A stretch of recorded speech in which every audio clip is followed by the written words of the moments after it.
The things that I was making were replacements to the products that I had been using for my whole life. And so that is kind of what has like guided a lot of our product evolution, is just, what do I want a natural version of that I can't find?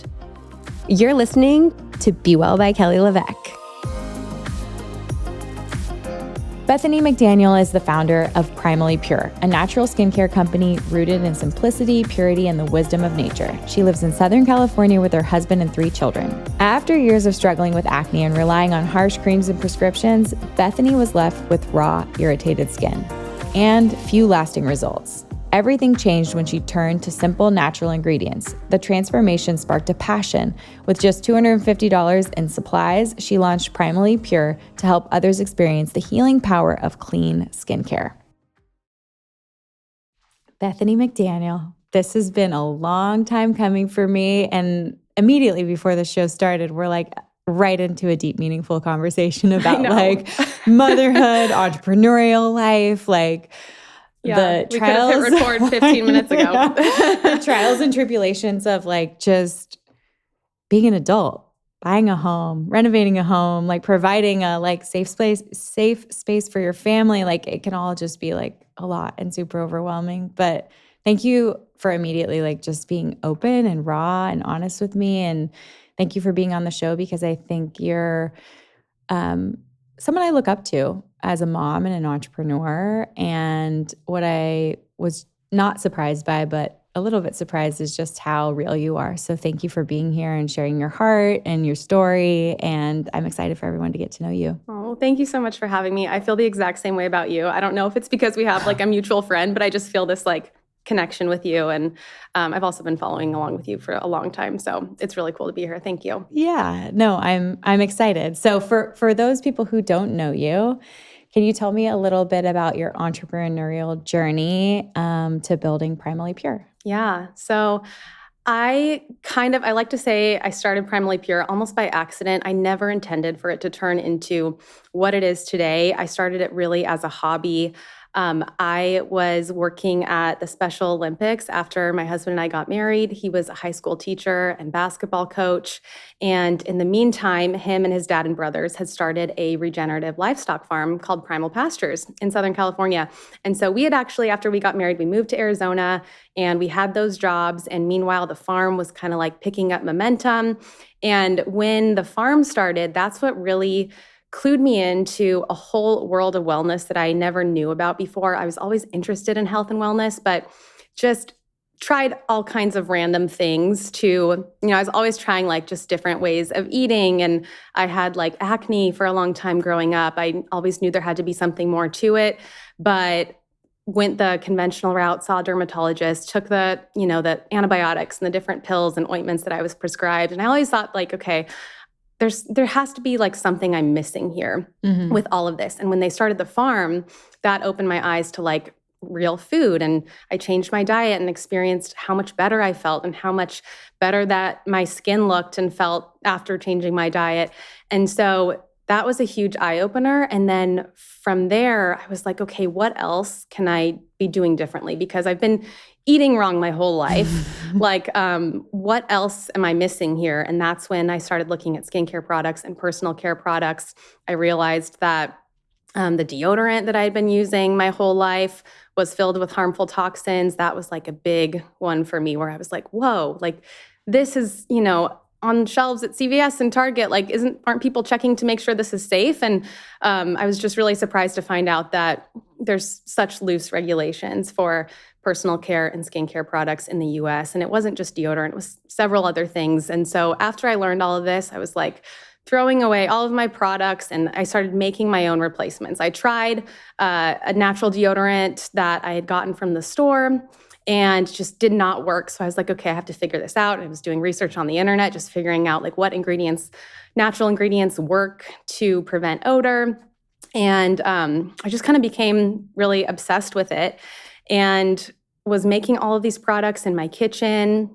Meanwhile, the farm was like growing and we eventually quit our jobs, moved back to Temecula where the farm started, in with my in-laws, in with my sister-in-law, her husband, their 1-year-old, my other sister-in-law had moved in. Also, everyone was like quitting their jobs for this farm. I was like cooking deodorant in the kitchen while people were trying to cook meals. It was like chaos, but I also look back with such fond memories of that time because we were just all so passionate about it. And I went into it with like no business plan, no investors, nothing like that. It was like purely just passion and hard work. And that's kind of how it all started. And I mean, it was like, I was really surprised and pleased with how interested people were in my products.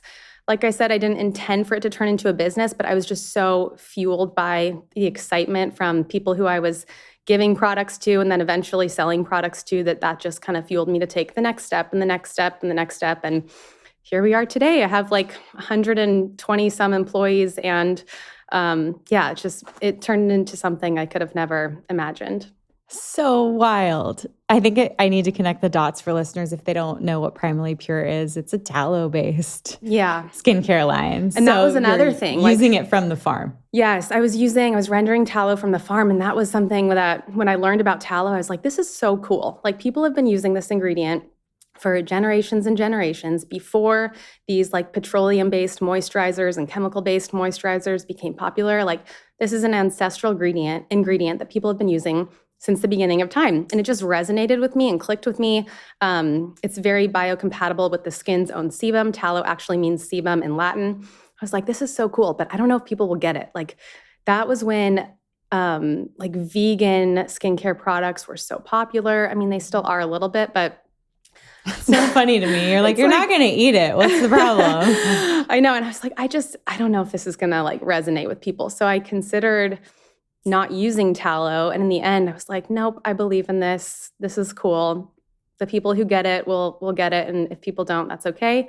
And now it's like, tallow is ahead of the time. Viral ingredient. Never would have thought that would happen. Yeah. The fact that my mom is like, oh yeah, I love my tallow skincare. I'm like, that's kind of crazy because we're talking about like, just a SoCal. My mom is like rainbow wearing, beach going SoCal mom, but definitely like drove us through McDonald's for breakfast when we were growing up and really was like made us homemade meals, but wasn't as super excited about like, oh, the ingredients of that. It was like more like, some blue box mac and cheese, some plain chicken breast, like iceberg salad, kind of like those. I mean, I was an 80s baby and so were my sisters. So it's just kind of like. Yeah, that's how I grew up too. Those style meals and driving through fast food and not knowing the consequences or like, not giving us Coke, but giving us Sprite, I feel like their generation had it the worst because like their parents' generation, our grandparents, like they grew up, I think they had more healthy like roots. Yeah. And then tradition. Yeah, exactly. And then with our parents, it was like they were fully brainwashed on everything and everything that was marketed to them was like chemical based, with food, with products, everything. And they didn't have the internet back then like we do to kind of seek out like the truth. And so I always think it's so cool when like parents, I say parents of like people our age. Our grandparents. When they, when they like come on board with stuff like that. And I see that with my parents too. For a long time, it was me just like spouting off and telling them like, you need to stop eating this and stop using that and stop. And now they're coming to me like with things that they've read. And it's cool to see that change happen. Yeah, it is really cool because it means they're like a constant student and they're excited to like keep being better. And I think mostly like my parents are on board because maybe I don't say they fought me, but they were just like, oh, Kelly. Yes. Like you're being crazy. Exactly. When I was younger, like when Chris and I were just dating or just first married. But like the minute Sebastian was born and I was, we had some food allergies and we had like a rough start. And I was just like, we can't do this. We can't have this fight all the time. Like he can't have this stuff. Like we need better products available. Or like, if you want to buy that at Costco, just hide it before we come over. Like, I really don't want you eating it, but like, please, like kind of like, but now it's to the point where my mom will be like, did you see this product? Did you see that thing? And I'm like, oh, it makes me so happy. It's the best. Yeah. They're coming around on their own terms, which is like, knowledge is power. I think people are really, questioning a lot more than they ever did before, Yes. especially that generation. Mm-hmm. Especially in the last few years. Oh, yeah. Yeah. Oh, yeah. Watch out. That was a wake-up call. Oh, yeah. So when you think about like having this passion and starting this business as an entrepreneur, like you quit your job, you went all in, like what did those first couple of months and years look like, and how did you grow? Like what challenges did you have? Yeah, it was a lot of working harder, not smarter, which I know is the opposite of what people say to do. Yeah. But I think you kind of have to do that in the beginning, especially if you don't come in with business experience and a background in business and investors and money to like delegate jobs to different people. I didn't have any of that. So I had to just like work hard and not really like think, 50 steps ahead. I was thinking like, okay, what do I have to do today? What do I have to do this week? And how am I going to just get it done? And so I was like, it was so bootstrapped, so DIY. I mean, to stuff packages, I was like driving around to coffee shops and hair salons and like picking up old newspapers and magazines, and I would take them home, and I had my little Costco paper shredder and I would shred things, and that's like what I stuffed packages with. I was like handwriting addresses on boxes because I didn't know how stamps.com works.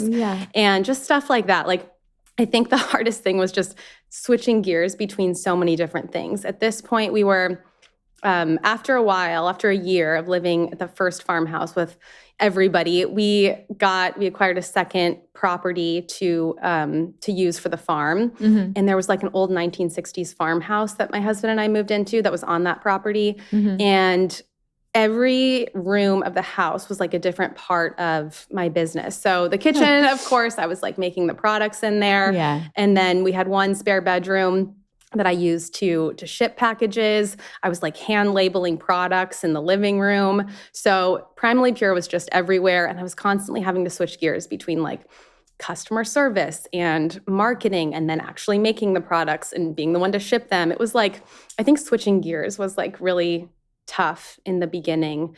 And then once I started growing a team, that was challenging. People, just managing people is challenging, especially if you've never done it before. And like firing someone for the first time, I mean, all of that stuff was just really hard. And that's like what kept me up at night for a long time, was just like learning how to be an effective, good manager. A book that really helped me was Good to Great. Okay. I don't know if you've heard of that one, but like that taught me, I think I was doing a lot of things based on like feelings and caring for not knowing how to balance caring for people, but also doing what was best for the business. And that book taught me that sometimes firing someone is like the most caring thing that you could do for them, because you're not keeping them in a job that they aren't a good fit for, and you're not stealing that time away from them, even though it feels really brutal. Yeah. It's like actually it can be more selfish to like keep someone in a position that they just aren't a good fit for and that they're struggling in and you're struggling with them. So just learning all of those lessons in such a short period of time was tough. My new amino acid supplements come in flavorless and lemon water, and they're flying off the shelves, and here's why. I have meticulously sourced these vegan fermented essential amino acids from Japan. I am so proud of this being made the Be Well way, with maximum quality and minimum ingredients. My flavorless is simply those vegan fermented essential amino acids from Japan. Our lemon water contains minimal ingredients of only organic lemon powder, organic citric acid, and organic monk fruit. No natural flavors, no artificial flavors, no artificial sweeteners, no emulsifiers, no additives. This is simply that nutrition targeted for your goals. If you want to give my Be Well protein or aminos a try, or restock it if you're already loving it, take advantage of my gift for podcast listeners. Code podcast10 is going to get you $10 off just for being a listener. Write it down and shop with me after you listen. What year did you start in the first farmhouse making product? The first farmhouse, that must have been, we turned 10 in 2025. Okay. And so officially started in 2015, but I was making products a little bit before that. So I think the first farmhouse was maybe 2013 or 2014. Okay. When I was like making things and selling them at farm stands and stuff. Farmers markets and stuff like that.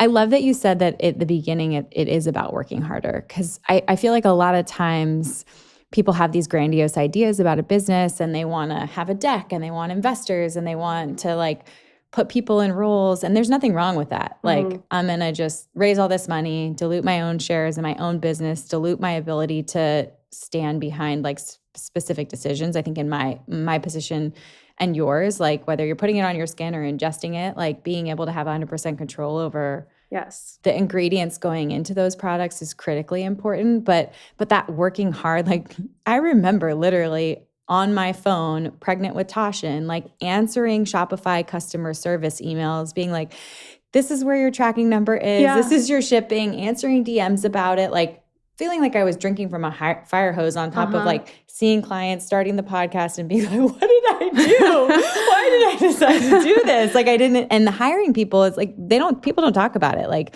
there's so much time and energy that goes into like training and making sure they feel supported and like setting your standard operating procedures, like all of it. Totally. Like that you, I mean, how did you get through that? And what were your first hires like? What did you, like in thinking of wearing all the hats, like how did you first start to delegate some of your roles? Yeah, I think it's hard to even feel comfortable delegating things in the beginning too, because the worst. Like I believed the lie for a long time that no one could do X, Y, or Z like I could. Yeah. And it wasn't true, but I was just so nervous to like let go of things, especially making the product. And that's something that most skincare companies, like they outsource that from the get-go. Yeah, but the founder's not making it in their kitchen.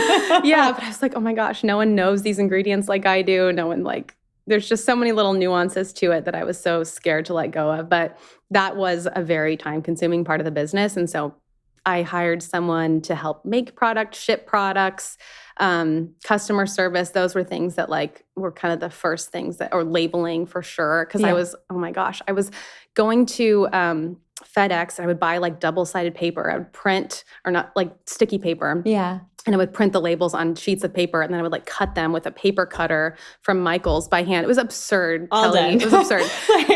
like all done symbols. Like I had to do that one time for like a photo shoot, like get stickies and do it on like the jars of my aminos and my magnesium. And I think I messed it up like 3 times to have to get that right for product. Getting all the little bubbles out of it. Like, and that was one where I would like watch Shark Tank and like I think Breaking Bad. I haven't like watched TV and I can't remember how long, but like that was what I would do when I would label products. That was like my time to watch TV, and that was like the last thing of the night. Yeah, I would do that until like, I don't know, 2 a.m. some nights, just because they're like, we're not enough hours in the day. Wow. Yeah, I forget even what the question was. No, but it was like starting to outsource. So you started to get some support with labels and product making. Yeah, like all those things. And then I think when I finally started to feel more relief was when I brought on a co-CEO, is how it started. Mm-hmm. Well, it actually started as more of a consultant. So my husband was kind of helping me with some things, but he was also busy with the farm. And then him and my brother-in-law, Paul, who started Pasture Bird, and that was kind of taking off. And so I just needed support with all the things that I hated, which were payroll, like tax stuff, just things that I knew right away. Like that, those were not hard for me to hand off. Like I'm terrible with that stuff. Here you go. So bad. Yeah. So like Jeff was getting too busy, and he has a great friend who had a lot of business experience. And so we decided to see if he would be interested in coming on and just handle some of the stuff that Jeff had been doing. And also just kind of like help me along. Like I needed a mentor, I needed support. And so he started in that role. And then as the business grew, and he got more excited about it, we worked really well together. And so we became co-CEOs.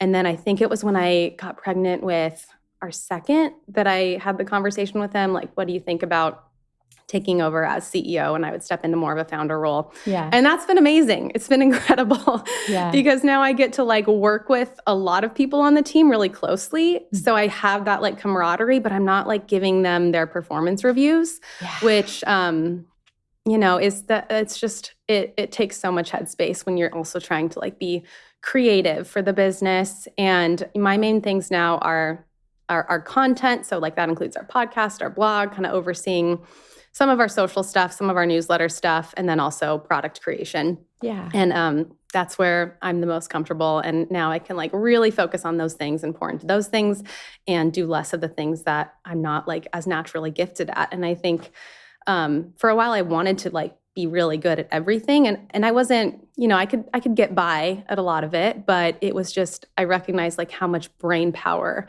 that was taking. And then eventually as I started having more kids, I'm like, this is taking away from like what I want to be pouring into my children. Yeah. So it's been like a process and lots of twists and turns and ups and downs. But I think it's important to like recognize what you're gifted at and to outsource the things that, that other people may do a better job at. Oh, I mean, it's such great advice and it's a hard hurdle. I feel like that first, like when you find that one person that isn't just like a support staff to you, not like, oh, I'm going to answer your customer service emails or I'm going to help you package, but someone who has the vision that you can trust with the growth and the numbers, who can take those like big pieces off your plate and say like, I can support you through this. Like your CEO is my sister. Like my youngest sister, Chrissy, was a CPA and then worked at Salesforce in finance and then was moving her family during COVID from San Francisco to Austin. And I was like, how do you feel about coming on over, know? And it was the greatest decision ever because I feel like exactly like you said, like I like to be, unfortunately, it doesn't really work when you want to be like best friends with everyone that works for you. Totally. And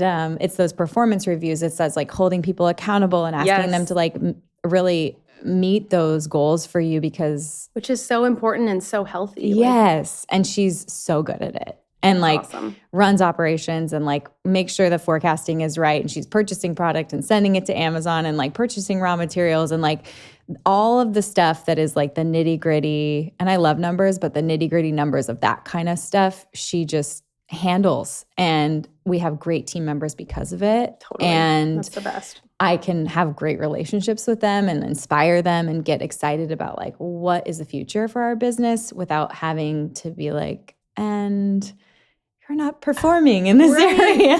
Yeah, no, it's really so hard. Awkward. I think it's hard for people to receive both of those things from the same person too. Yeah. And I think it's amazing that your sister does that for you. It sounds very similar. I mean, just like you, it's just, I know it doesn't work for some people to hire their friends or their family or whatever, but it's really worked out for me because I think the trust level that I had, and I wonder if it's the same for you, that like this person has your best interest in mind and is like willing to put in those same founder style work ethic and like hours and just 100%. Like rowing the same direction. 100%. I wouldn't hire a friend or family member necessarily for every role. Like I don't necessarily prioritize that within the business because I've seen it not work out great too. And I think that like the best person for the role should always be the person that gets the role. But in this situation of like that, your go-to person who you need, like you said, to have your back. And like, I would not have had that same level of comfort if it wasn't someone that I didn't like know and trust so well already. Same. Well, you said earlier too, you were able to pour into the people that you love the most, which I'm talking about your 3 little kids. So can we talk about what that like motherhood, entrepreneurial juggle and like how you've morphed over time and like what your boundaries have looked like and how you continue to prioritize your kids and your family first and foremost? Yeah. I mean, it's looked different in every season. And one thing I do is just like constantly evaluating like what's working right now, what doesn't feel good right now, and also picking up on my kids and where they're at. Like, am I sensing that they need more of me right now? Are they like in a really good spot and involved in, are they at school and like enjoying that? And I feel like I have a little bit more time to pour into the company. So it's been for me like constantly evaluating all of those different things. And then from there deciding what the next season should look like. And we were talking about before this, you were mentioning the night you had last night, Yeah. of like all the wake ups. And Yeah. I mean, yeah, that happens to me too. And I think that I've also had to learn to just be okay with not showing up perfectly to things. Like this morning, like I've had a rough couple of days as well coming into today. And like I knew coming into it, like I'm not going to be like at top cognition and like all of that, but I'm gonna show up and be honest and be real and be myself. And just being okay with like not being at the top of my game is something that I've had to come to grips with.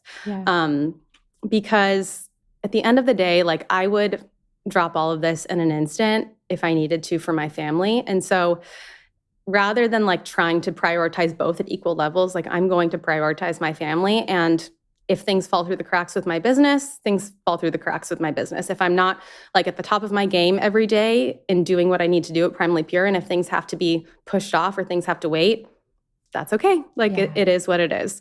And I, for a long time, was just like really struggled with like, I want to do my absolute best because I did for a long time. Primally Pure was like, I was pouring everything into it. And then as I started having kids, that kind of changed. And I have a great team who takes, so much on, but there are still things that only I can do. And I'm going to do it to the best of my ability with what I have in my tank at that moment. And sometimes it's a lot and sometimes it isn't. And at the end of the day, like, that's okay. Yeah. You tried your best with the bandwidth you had. Yeah. And in that season of life, I think, well, I appreciate that a lot because I feel like the majority of people either shove themselves wholly into work and feel, at least I feel this way, like I'll have these seasons where I go all in at work and then I can tell when I get home there's like more tears, there's bigger emotions. Yeah. And Chris will give me the code word, which is like mother load. And I'm like, ugh. Like, and then I feel this like guilt and shame because I'm like, I've been gone all day. They've been dealing with a lot. And Chris is a phenomenal dad, but there's something about a mom, like that like warmth and softness that's like, what's really going on?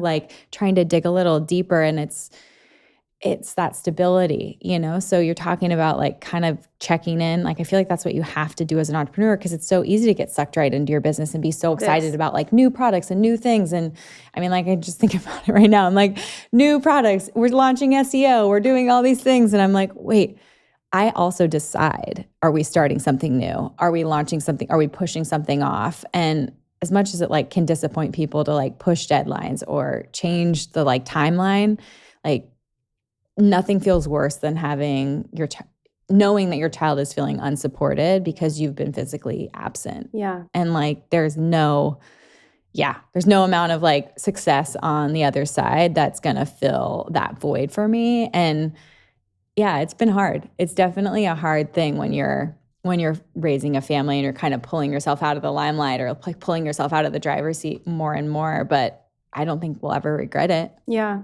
totally. And you mentioned disappointing people. I think that's something that I struggle with. It's like, oh, if I cancel this, like these people are going to be so disappointed in me. But it's like, if I do this, I'm disappointing my kids. And like, what's more important at the end of the day? And recently I decided like everything, I told my assistant, like any request for the rest of the year, just like say no, tell them to reach back out in the new year. Because if I'm like having to evaluate each one as they come in, like it's going to weigh on me. And also at the end of the day, I know that's like the right decision right now. So yeah, I think, it just goes back to kind of evaluating the stage of life and what my kids need from me in this stage, and then like prioritizing everything else around that. I love that. Like that, it's kind of like a blanket boundary, but that is keeping you from saying yes to something you would have said no to if it came in first. You think about like, 50 requests that come across your desk and you go, I have strong boundaries. No, no, no, no, no, no, no. And then one comes in, you're like, ooh, maybe that could be a good idea. Like, I had an opportunity to work with Gabby Reese on this really cool like event. It was over a weekend though. And my kids play flag football and they play soccer. And I'm the coach of my 4-year-old soccer team. And I'm just, and I promised myself I would have better boundaries. And it's like those opportunities where I'm like, you know what? If this is meant to be, it will come back around at a different stage in life or at a different time in the week or a different month in the year. And like, I just have to trust that that's that that's okay. Yeah. And 100%. yeah.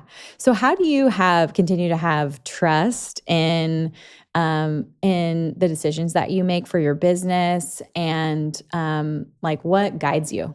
Yeah. I think it comes down to my faith. I mean, I look back at our history, at Primally Pure's history, and yes, I've worked really hard, but also I truly believe that like God has allowed it to grow the way it has, and He's put the right people in place every step of the way within the company and also within our home. Because if I didn't have great help, that's another thing. Like I do have a great support system in the home with my husband and other family, and we've had great help with childcare over the years. And so if that wasn't in place, I would not be able to do any of it. And then at the business, just the team that we have is so amazing. And I just fully believe that God has allowed it to flourish the way it has. And like I've been faithful and I've done the best with what He's given me. But that is really what gives me the peace of mind of just continuing to operate and trusting that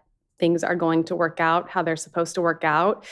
And all I have to do is, do the next right thing, make the next right step of faith. But ultimately, there's a limitation to what like I can force to happen. Mm-hmm. And I just have to like know that and trust that things are going to work out how they're supposed to. And it takes a lot of pressure off when I can maintain that perspective. I'm not always able to. Sometimes I do try to like really force things and like wake up really. I mean, not that there's anything wrong with like waking up early to get extra work in, but I think, yeah, I've had to set limits for myself in terms of like what I can personally do as a human being, knowing that if I push it too much, something is going to suffer, whether it's my own well-being or my kids or whatnot. So at the end of the day, like I just have to trust that things will work out. And there are things within my control, but when I try to like push too much, it never ends well. Yeah. No, I mean, it resonates really deeply with me just based on the fact that like you think about, I mean, you have hundreds of employees, over 100 employees. Like I have a solid team of 8, but even that responsibility of being like, I have all these part-time moms that work for me that have their family struggles and have, want to like stay in a business and like be excited about something, but also like I'm responsible for their livelihood. Like if I go through a season where the world feels broken or scary or something happens at the business or like something happens to one of my kids and they're emotional, I still need to like show up online and like be present and produce. And like I've definitely taken breaks where I take a minute and I'm like, you know what, like I can go 3 days without posting. Like if we take a hit on sales, if we take a hit on downloads or listenership or engagement, like I don't care. That's not real life. Real life is like whatever we're living through at this moment. But that it's not a burden, but it's a responsibility of like people's livelihoods, people's paycheck, people's like every day is, if you start to think it's in your control, it can be just like asphyxiating. Yes. Like truly like. And it's a good thing to care about. Yeah. Like we should care about our teams and the people that we're employing. But yeah, when we put too much of that pressure on ourselves and think that it really is all on our shoulders and on, how productive we are each and every day, it can be exhausting and also not sustainable. Burnout. Yeah. I remember one time I had an appointment with an osteopath that we see in Arizona, and he'll like kind of talk to you as he's giving you the treatment. And I went in and he was like, how are you feeling? And I was like, just so stressed out. I have so much stress. And he was like, well, what's stressing you out? And I was like, just like people's livelihoods are like, I'm responsible for all these people's livelihoods. Like it's so stressful.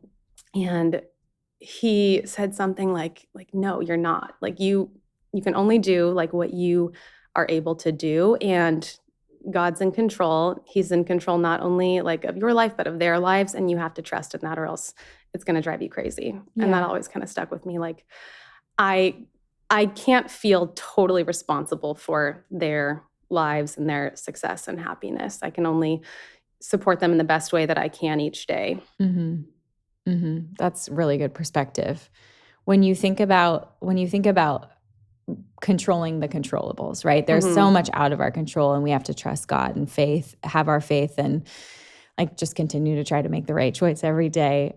When you think about the controllables, like, I grew up in a family where my mom was a full stay-at-home mom and like the team mom and like the room mom. And I want to do all those things plus have a full-time job in 2026, almost 2026.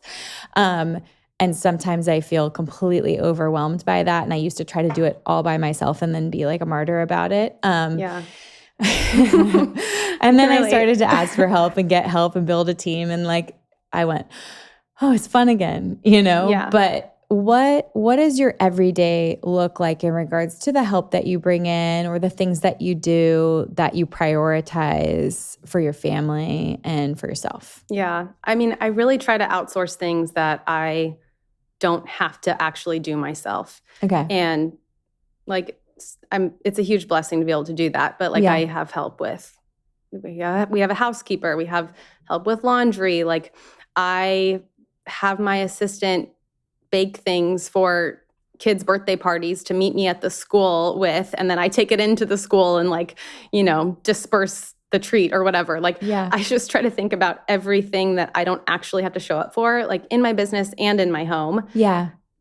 And try to get help with those things because I want to be there for, I want to be there to pass out the treats, but I don't have to make the treat. And I don't actually really enjoy making treats that much. Yeah. And I want to like be at every, like I had a podcast last week that I was gonna be podcasting at the farm and had like makeup and things scheduled all morning before the podcast, before we did both of the podcasts. And my daughter, the last minute, her teacher asked her if she could read a poem on Patriots Day for the whole school. So I was like, okay, I've got to adjust everything and schedule makeup earlier and then go be there for this and then go to the farm. So I don't know. I just try to think about like how can I always just adjust things and outsource all the little things that I don't actually need to do so that I can be there and show up for my kids and show up for my company in the ways that I'm not able to be actually replaced. Yeah. Really good priorities. So can we get into the nitty-gritty of that? Because I think a lot of people don't really talk about, well, like, what does that look like when it comes to like the daily routine of like getting up and making breakfast and packing lunches and getting kids off to school and then running to your business and working out and like taping your podcast and writing your content and making dinner and making sourdough from scratch. I don't do that. Okay. All the things you may or may not do.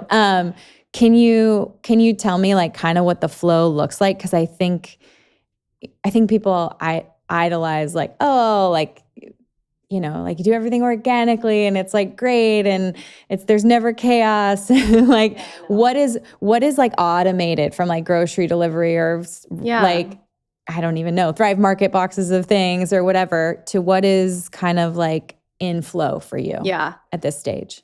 I mean, it looks different all the time. Yeah. But right now, I'll give you the best rundown. So right now, we actually don't have that much help in terms of childcare. Yeah. We have one person that comes 2 half days per week. Okay. But my kids are in a homeschool pod program. So they're in school now from 9 to 2. Mm-hmm. My youngest just started preschool. So he's in preschool 3 days a week, just 3-hour days, 3 days a week. Okay. So a lot of you have 5 half days with his school and that childcare. Yes. Okay. Yeah. 5 half days to work. Like, I mean, just help. Like where your children are not.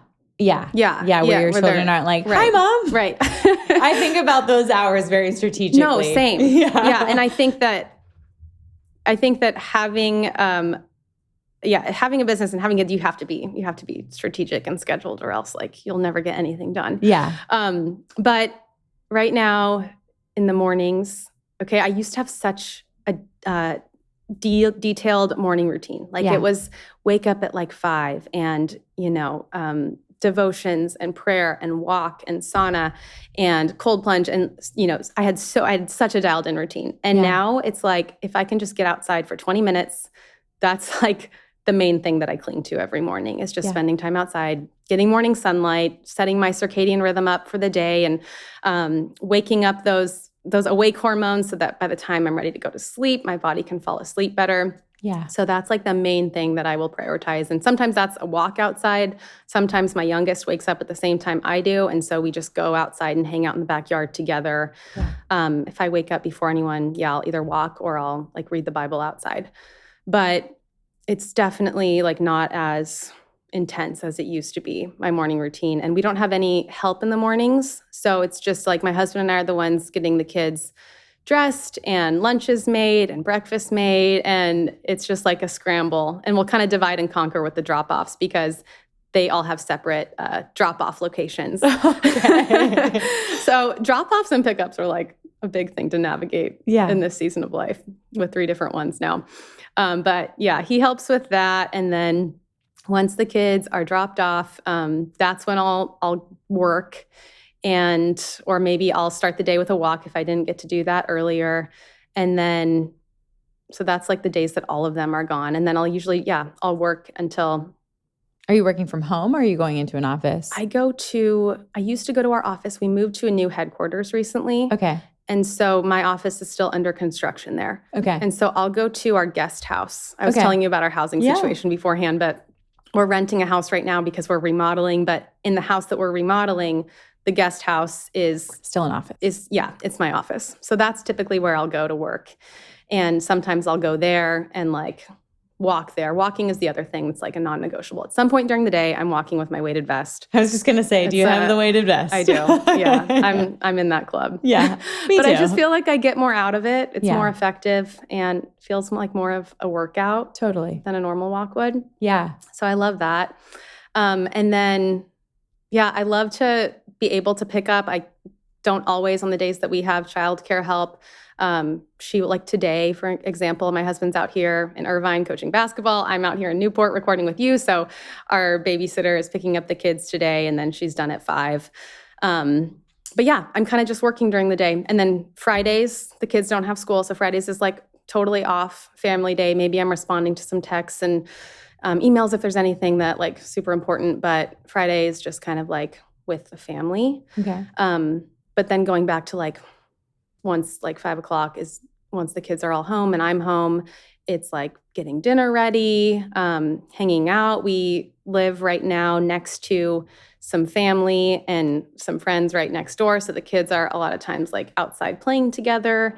And it's like dinner, sometimes a movie before bed, and, bath time, PJs, all that stuff. And then I'll read a little bit before I go to bed. That's kind of how I let my brain like wind down. I'm not a TV person, but I love reading fiction. I used to read just a lot of personal growth books. Yeah. And that just became too exhausting for me. I'm like, okay, I've implemented all that I can implement right now. And now I just want to like kind of drift off to dreamland. Lose yourself in book lovers. Yeah. A little Emily Henry or something. Yeah. So fiction, I've like become such a fan of fiction. And that's like, I feel like something about the hypnotic effect of like reading, like going from like, I don't know, moving your eyes around and like reading actually just makes you more tired too. Oh yeah. And I also have my blue blockers that I put on.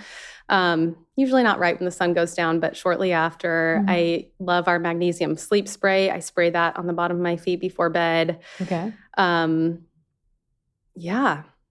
kind of a day. I feel like I'm not in a season where I have a lot of like personal time or space right now. And especially with remodeling and just the hectic nature of our living situation. Like I would love to have a little bit more time to go in our sauna more often. And we have a hyperbaric chamber at our house that I haven't been able to use in a really long time. So I do love all that stuff. But I think if you try to squeeze it into a season of life that doesn't make sense, it can actually be more draining than life-giving. And so I love the biohacks. I think it's really interesting and I love learning about all that stuff and implementing it. But I think it's something you have to navigate based on like where you're at right now. Yeah, I feel like being excited about it and being energized and motivated by it versus it being like an eyesore in your house and it being just a reminder that you're not getting it done can be almost more stressful sometimes. For sure. So when it comes to your nutrition and your family's nutrition, then like what are you prioritizing? What are you loving? Like, what's making you feel the best? Yeah. Protein, like with our farm, we get all of our meat from primal pastures and we have meat. You've got the hookup. Yeah.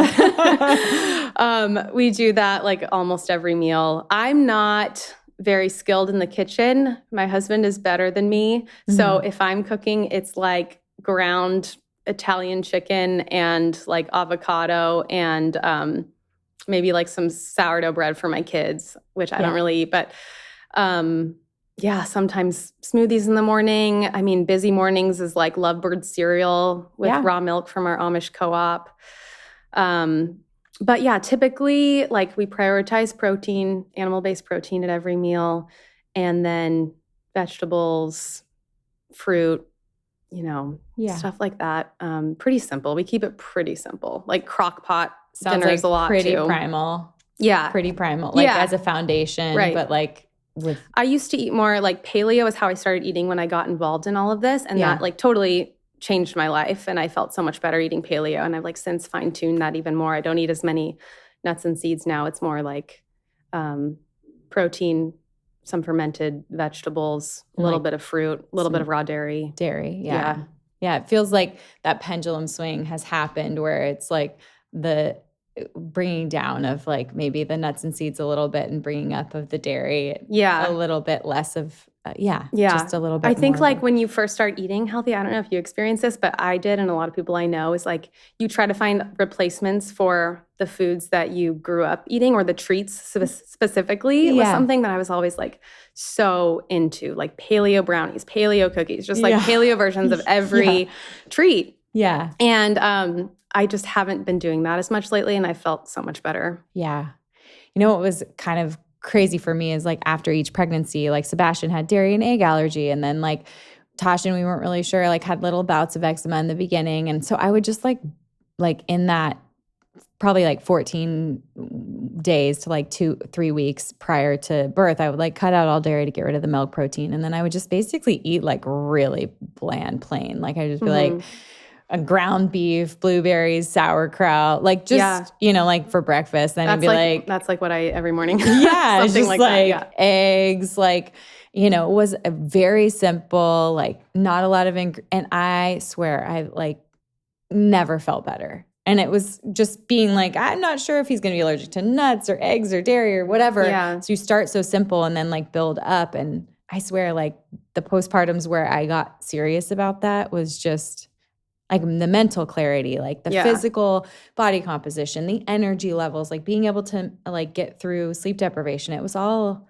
totally. And not having to think about like making an elaborate meal. It's just like it can be so simple to eat healthy. So simple. We do a lot of ground beef and ground meats also because Primal Pastures has the best like flavored ground beefs and ground chickens. And so I do a lot of those. Okay, well. Like my husband always jokes with me like, oh, mom's cooking dinner. It's like ground beef. Yeah.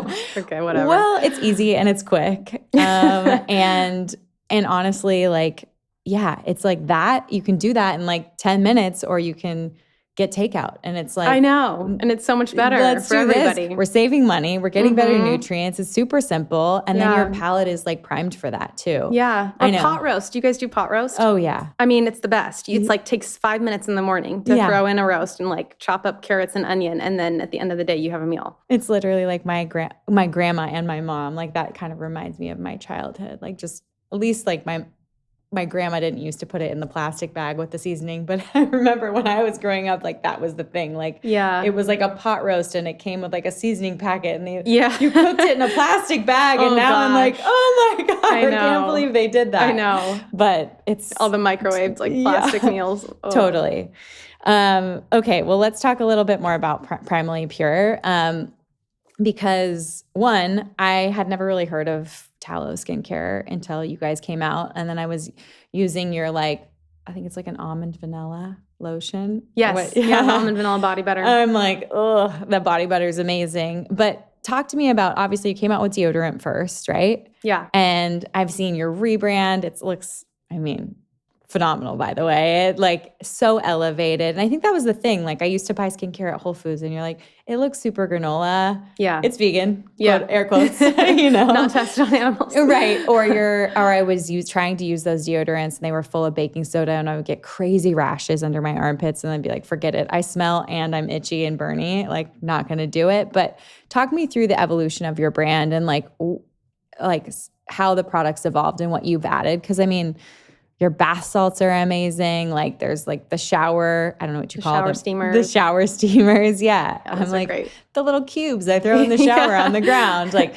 talk me through some of the products and like what you're excited about for the brand. Yeah. I mean, we have so many SKUs now. And like you mentioned, we started with just deodorant because I felt like that was such an important swap that everybody should make. Mm-hmm. And then we had like body butter, lip balm. We had an outdoor lotion. That's what we called it back then. It was a sunscreen, but sunscreen is actually considered a drug by the FDA. And so I just didn't feel comfortable as we were going, like continuing to sell a sunscreen product that wasn't like technically a sunscreen. I just felt kind of like sketchy. Yeah. And so we recently came out with a sunscreen that's FDA approved and legit sunscreen, which is really exciting. But yeah, we've added so many things. And I really just kind of started replacing things the things that I was making were replacements to the products that I had been using for my whole life. And so that is kind of what has like guided a lot of our product evolution is just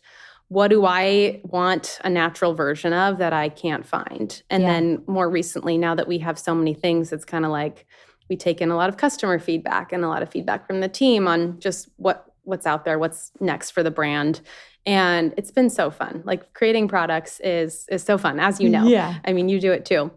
And like with our home collection, we have a home line now of hand soap. Have your candles. Do you? Yes. In like every room. Because I like got rid of candles and was like never using candles ever again. And I was like, wait a second, Primally Pure has candles.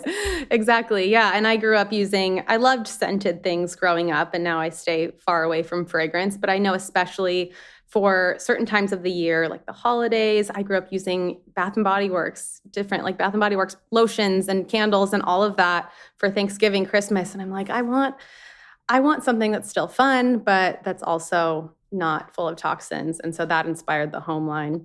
But yeah, it's just creating products is like such a fun evolution. And right now, I think we have a lot of baseline products covered and we're just working on adding to our collection. We're working on an eye serum, a few different cool serums with ingredients that are more popular within like the nutritional and biohacking world, incorporating some of those into our products. Cool. So excited about that. We're adding more things to our SPF collection next summer. So excited about that. But yeah, lots on the horizon. How far out is your timeline? Like when you're looking to get into R&D on a product to like release? Yeah, it depends on the product. For the sun stuff, it takes a long time because of all the FDA testing. Yeah. So for those products, I think the timeline is like a year and a half, 2 years. Wow. I think it was about 2 years for the sun cream that we launched several months ago. Yeah, you had some pretty viral billboards in LA. Yeah, that was fun. It seems like it. So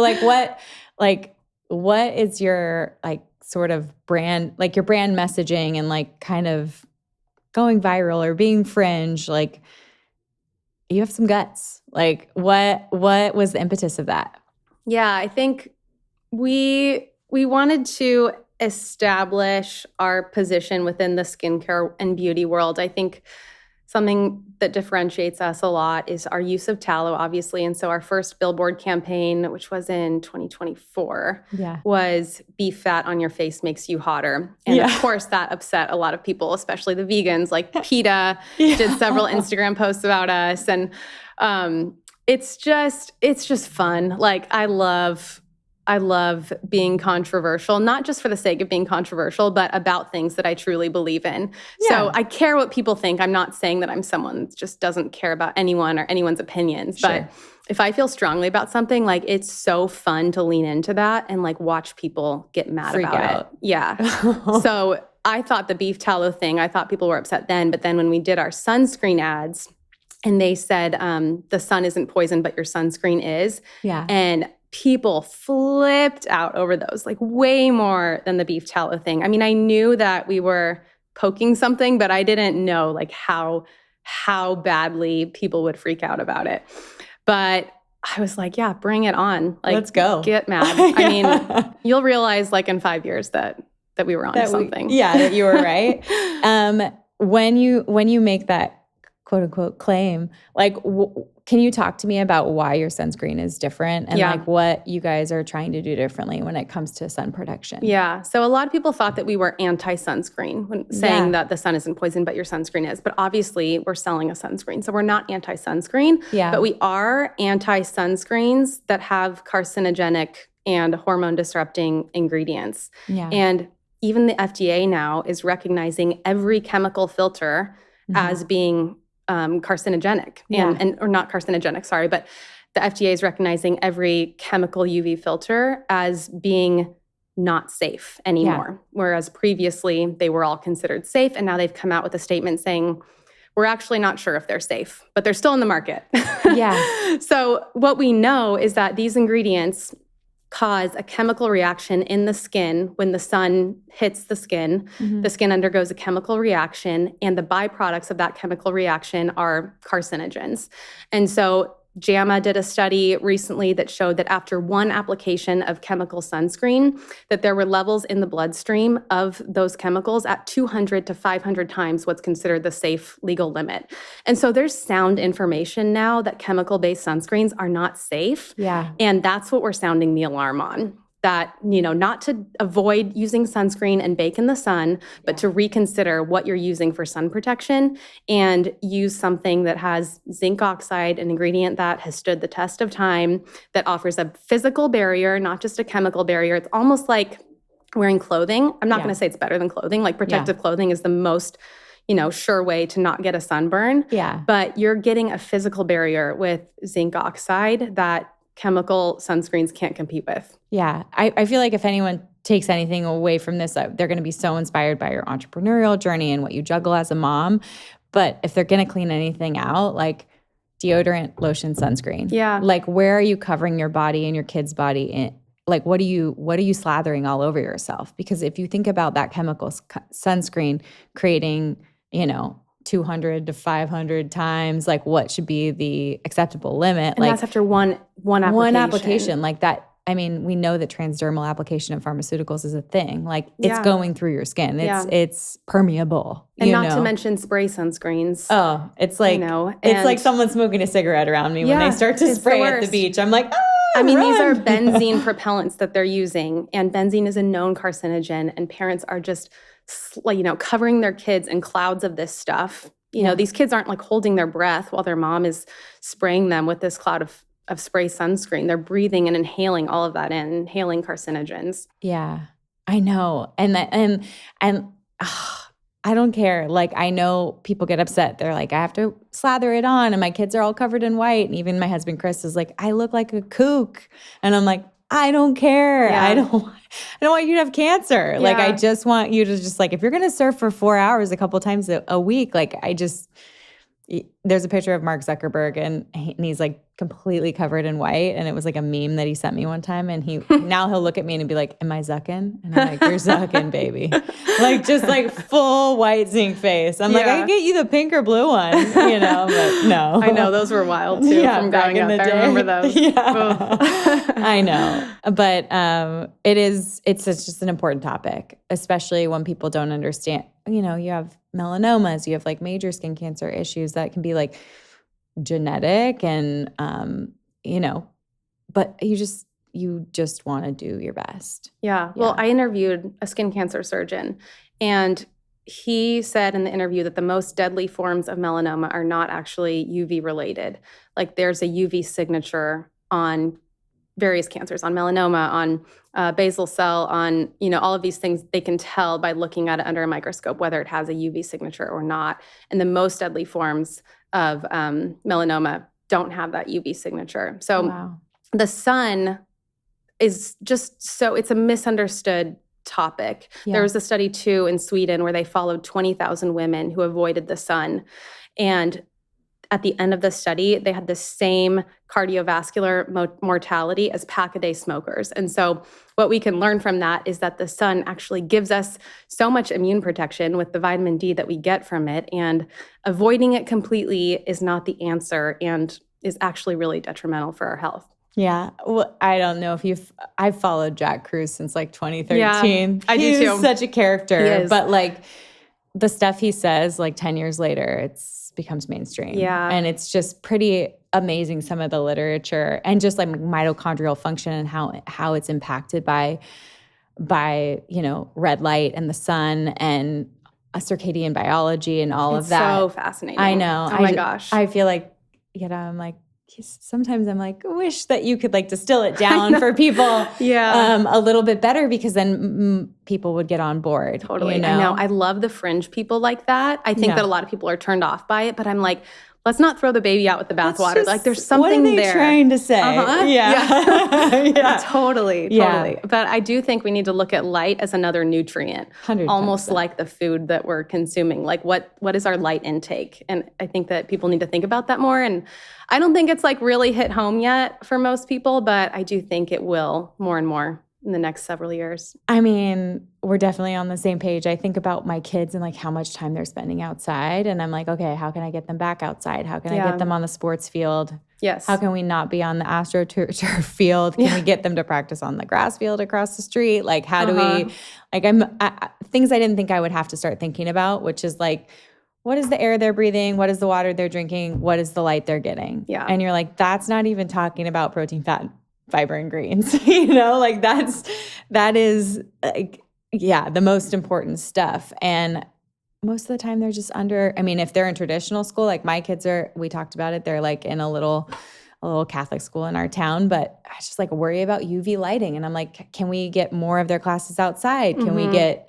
them more recess and lunchtime? And then I have these thoughts like, I should be homeschooling. And it's not even about I love their teachers. I love the curriculum. I love like the faith values that they stand for. It's really just like the air and sunlight that I'm like trying to get more of, I know. Oh, I know. And it's never going to be like perfect, but I think we can mitigate a lot of the harmful effects of indoor lighting from going outside in the morning, being outside in the evening at sunset, and just on weekends, like getting out as much as possible. Yeah. Morning sunlight, that's like one thing that I'm really trying to prioritize for all of us, letting our first sun exposure be like natural. Yeah, your first light exposure. Do you feel like you've noticed a difference in yourself personally from that? Yeah, I do. Hack? Okay. Yeah. I mean, I struggle when I don't get it. There's been times where I've had an early flight, or over the summer we were on a road trip and like staying in, stuffy hotel rooms sometimes. And then we'd have to like get out and get to another destination by a certain time. And I would like exit the hotel and just kind of like I was doing before this interview, just like staring at the sun with my eyes closed. Like my body needs it and craves it so much now. And it just, I feel so much more clear-headed, so much more energized. And when I don't get it now, I'm like, I feel like I'm dying inside. It feels horrible. I know. We are in like the dungeon. And I said, welcome to the dungeon. Yeah. I meant it. Like I have to have that balcony. And sometimes these days they're a little crazy with just my energy levels. And I get these like surges of energy after I'm like depleted. And then I get like a crazy surge of energy late. And I'm like, go to bed. No. Are you ever going to wear the yellow glasses while you do these? I know, right? You just like maybe. I see a lot of podcasters doing that. Either that or I'm like, hey, Beth, better come over to the farm and start taping with you. Like just keep the production up. They're going to be like, this is not right. Yeah. Oh my gosh. Well, are there any other, like knowing all that you know and being immersed in like the wellness world for as long as you have, while also being a mom in this stage of life where you're like, hello, I'd like some personal time. What, other than the morning light, is there anything that you kind of like pepper in and your fiction novels? Yeah. Anything that you pepper in that you're like, that feels really good, or that's something that's making me feel a little more balanced? Yeah. Well, at the house we're renting now, we do have a sauna there. So I love infrared sauna. Like it's my favorite biohack. I love it.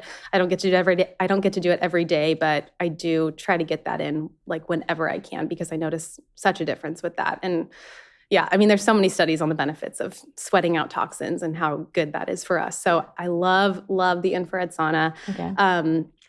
I know this is something that you've been talking about for a long time, but blood sugar balance. Yeah. And I'm just realizing more and more the importance of that. And so that's been a priority for me lately, not just I've always known it's important. And so I've always tried to be mindful of it with what I'm eating. Yeah. But now I'm thinking about it in so many different ways also, like with movement. I try to do air squats. This seems silly, but to some people maybe, but like I try to do air squats after every meal or take a walk. Like I try to time my walks with meals, with being after meals to kind of bring that blood sugar back into balance and let the muscles take in that glucose so that, it's not circulating in the bloodstream. And that's important for skin health too. I think something that not a lot of people talk about is glycation. Yeah. And with glycation, if there's too much blood or if there's too much glucose in the bloodstream, it can bind to proteins and create advanced glycation end products or AGEs, and that chokes out collagen and elastin. And that's why the term sugar sag exists, because the skin can, literally start to sag from an excess of glucose in the bloodstream. And so, I just think it's important for so many things, and kind of similar to light in the sense of more and more people becoming aware, but I still think it needs more awareness. Yeah. It's interesting. Yeah, it does still need more awareness. Sometimes I feel like I'm like beating to my own little drum, or I'm like a broken record, where I don't want to keep preaching blood sugar. But every time I go back and talk about it again, I'm like, oh, it's like an aha moment or a reminder for people. And your air squats, like, just so people know, as your blood sugar goes up and then you start to move your large muscles, they're sucking that blood sugar out. So it's like blunting your response and keeping you more at like a low rolling. And if you were to wear a continuous glucose monitor, I don't know if you've ever done that, I but have in the past, it makes a major impact. And people are like, what? Just that little bit of movement? Yeah. It's very Rhonda Patrick of you to do air squats. Yeah. I do jumping air squats. So I do like 15 to 25. What do you think? Is that enough? I mean, I think that's great. I think a lot of people are just sitting and they're not. Yeah. They're not doing that. And just even that, like waking those muscles up and like feels good now. It's like the sunlight. It's another thing that my body, I'm like, when I got here and I went to the bathroom downstairs, I did 10 jumping air squats because I'm like, I just need to wake up from the car time. Yeah, from sitting in the car for an hour and a half. Yeah. Thanks for being here, by the way. Thanks for driving that far. Yeah. It's an honor. Yeah. Really, really cool. Wow. Well, all right. So we're taking the air squats. We're taking the morning light. We're always focused on blood sugar balance here at Be Well by Kelly. Yes. And then I just want to applaud you for having controversial topics be a part of your like marketing strategy, just because I don't think a lot of people are questioning what they're doing, and moms don't want to spray benzones or whatever on their kids. They don't really want to. They don't really know better, so they're not able to do better. But those kind of things get people talking and questioning and changing. So thank you for making tallow products available. So we don't have to like render tallow in our own kitchen to get high quality products.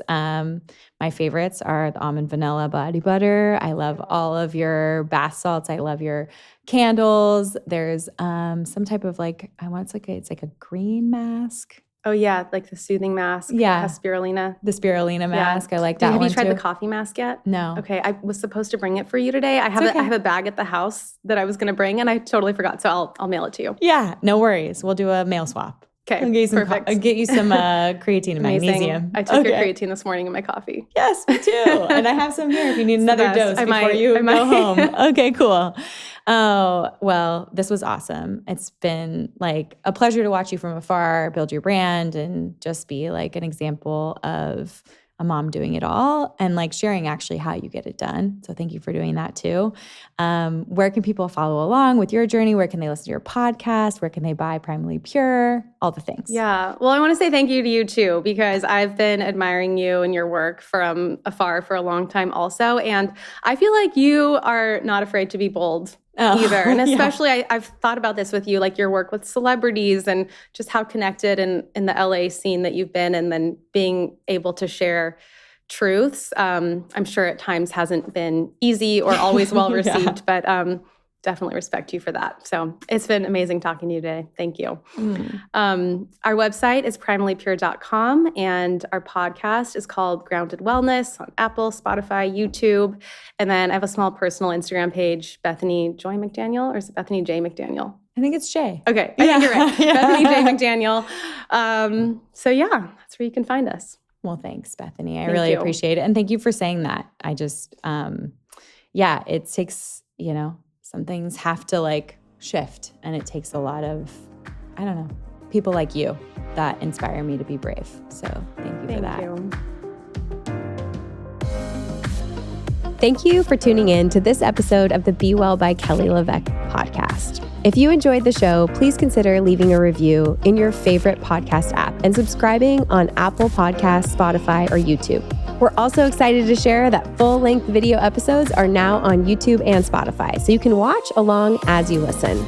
The best way to support me and the show is by sharing it with your friends and family. Your recommendations make all the difference.